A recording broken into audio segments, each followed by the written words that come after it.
Today in this video, I want to address a very important topic that I often notice during the workshops. Many, including beginners, cannot really assess whether my polishing machine is even working at the maximum level. That is possible. Or is it being slowed down by something? Now the first one says, how do you mean that, Sebastian? You can actually control everything through the speed and then the speed is set. The problem is that the rotational speed is not always present. And that's why today we have this video for you. It's about the topic of misalignment and stroke and rotational movement.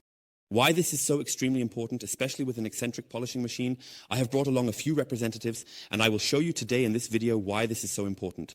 I definitely want to make this topic compact, yet still informative for you. So here's a brief overview of the theory behind it. What does it even mean to be free running, stroke, eccentric, and so on? To summarize for you, you have most likely brought home an eccentric polishing machine, especially to get started. Perhaps also the DNA or other devices. This applies to all devices in the field. Free running means that the plate can simply move around the center point, around its own axis freely. You see here, this is not driven by the machine, it is free running. The only thing that is driven is the stroke.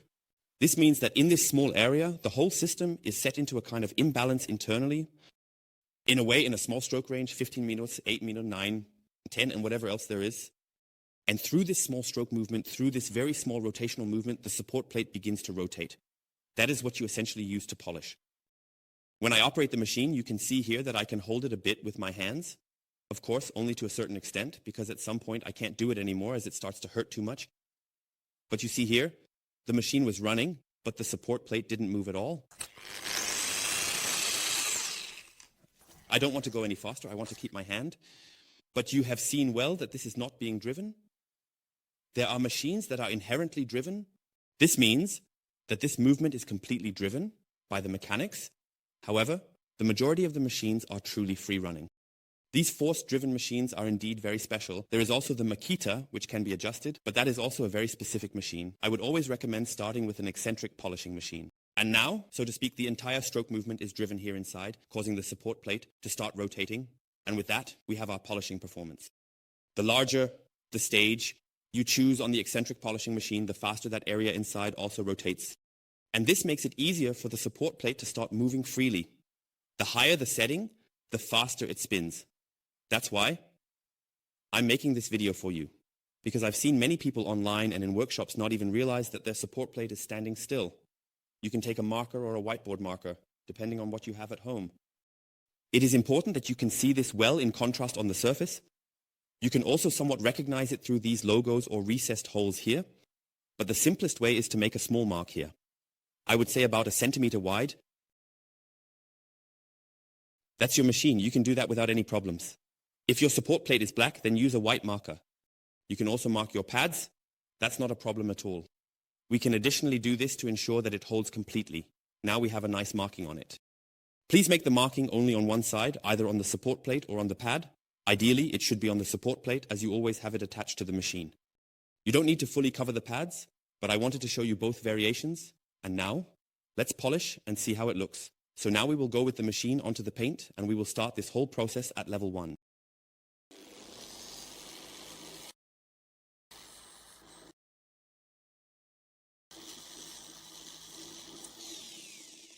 Now you have seen nicely without pressure, I simply let the machine rest on the paint with its own weight. You saw that the marking smoothly moved in a circle here in front of the camera. And this is a point that I think can be easily understood and replicated by you so that you can incorporate it into your polishing process to help control both yourselves and the machine, ensuring everything is still running well. I'm going to show you what it looks like when you are misaligned, now on the lowest setting. I'll switch to setting 2. So now it runs wonderfully, nice and evenly. There is absolutely no pressure, but of course it's not real polishing yet. And now I misunderstood.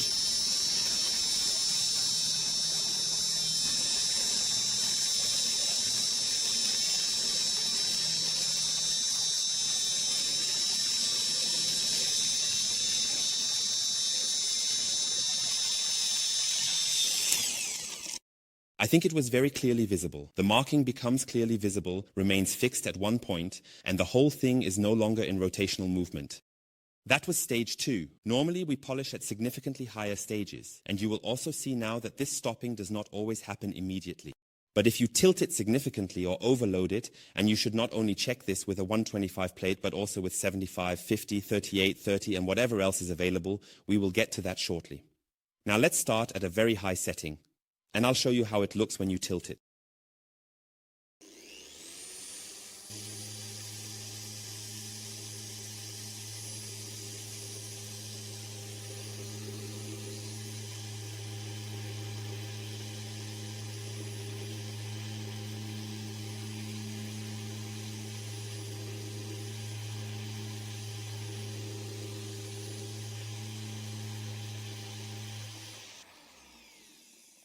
I don't want to overdo it, of course. It's just about making this clear to you. So I think it's been well demonstrated that I have really tilted it massively to the side here, and that's obviously not good for the pad, the machine, and the entire drive. And you should just pay attention to that when you are polishing, because I have seen it many times. People work in workshops, have a machine in their hands for the first time, and I can't look every second. And that's why I'm sharing this video with all of you out there. Make a little marking for yourselves, and then you'll know for sure, is my backing pad still turning? The machine can really work reliably, and this is a really nice control mechanism that is very, very simple. It's very easy to mark on the plate. You can also make a sticky mat, but just use a permanent marker on it, no problem at all. And on a flat surface, when you polish normally, nothing really happens with the tilting if everything works well. Let's take another look.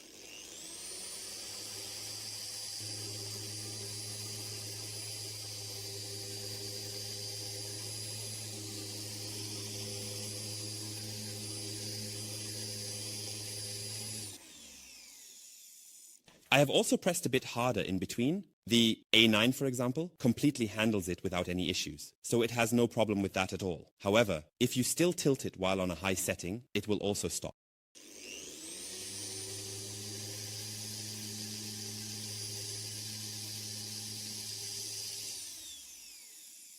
So, I believe that was also clearly visible. The next thing that happens when you tilt the machine on a surface, once you apply pressure, you naturally put a lot of strain on the pad because you are compressing it here. The backing pad always squeezes the pad against the surface. And here, we work flat. But what happens if we angle it? It starts to develop a bit like a saw. And that's why I express it in these simple words. You start cutting into the paint, sawing. Of course, you're not going to completely saw off the roof here. But in terms of the pressure applied, it really is quite similar to a kind of turntable. You start cutting into the paint here due to this tilting. And now, the quiz question for you. What happens to the surface if it becomes too intense, especially if you have a medium pad on or a polish with a bit more cut? Can you imagine? We create holograms. And using an extender polishing machine is, for example, one reason why holograms can be made on the surface. Holograms. These circular sanding marks create these optical waves. You know what that looks like. So, you are just creating unnecessary polishing marks. With a finish pad and finish polisher, it's difficult to achieve this, but with stronger pads it can happen very quickly, if you simply tilt or angle them. And now let's take the next machine. I have brought a few along. We can take a look at use the 50 plate, and as you can see here with the PXE, I have made a small marking so we can see it better. With the PXE, you have a black plate, as you can see here. Here you can work with the white marker, it works just as well. And in this case, we can also check if this dark blue becomes visible on the blue pad, but I think it can be clearly recognized. You can also use a white marker. It's best if you mark the backing pad, and now always pay attention to how it looks here. Let's get a little closer. Again, pay attention to the marking here. First, here is the smallest setting. As you can see, even the slightest tilting is enough for it to come to a stop. You can see this clearly on the labeling. Now it spins again, and now it comes to a complete stop. So, it's very, very easy to see. Now let's increase the speed a bit. Here, everything is still turning. If you tilt too much now, the whole thing.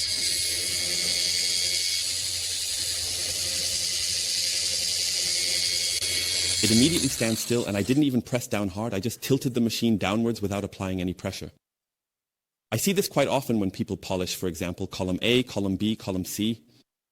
They go along nicely, and then suddenly they don't even notice how it keeps tilting downwards. You can already slide your finger underneath here at the top or down here, and then everything stops. They wonder why, for example, areas with many scratches haven't changed at all, and then they think, oh, the polish is useless, the machine must be bad. The problem was simply that it couldn't polish properly because the user let the whole thing tilt completely.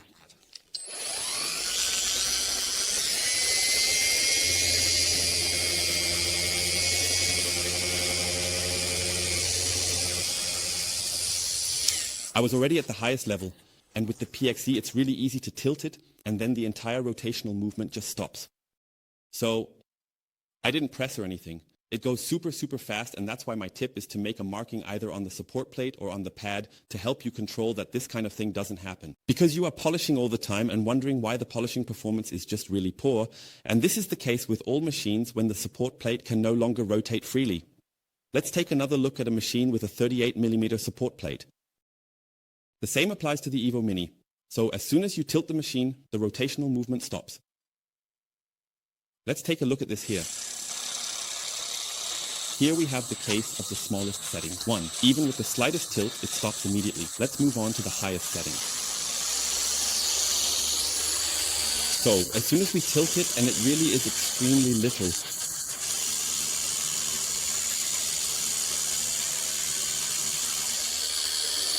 of course, it goes up the same way.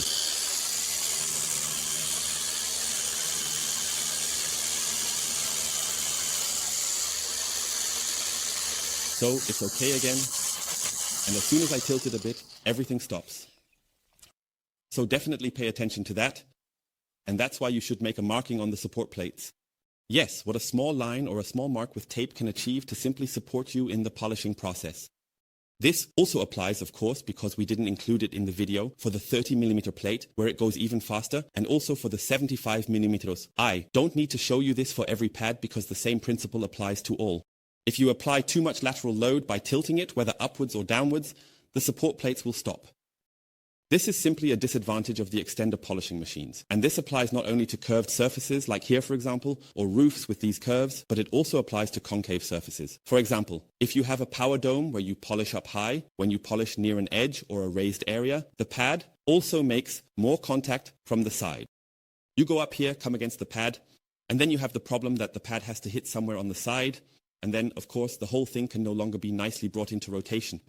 And even there, you need a machine that is strong enough, and you approach this edge carefully, always making sure that the support plate does not stop. And there are some very typical examples, for instance, on the hood of the car, where people polish and keep moving further away with the machine, and what happens then? At some point, they start lowering the back of the machine, and then you can wrap your hand around the pad in the front. Similarly, when they do not move with the front of the hood, they polish towards themselves, get too close to their own body, and start to lift the machine at the back, allowing you to slide your hand underneath. So always move nicely with your body. Follow the curves, extend along the side, and make sure it lies flat from the side, ensuring that the support plate is rotating.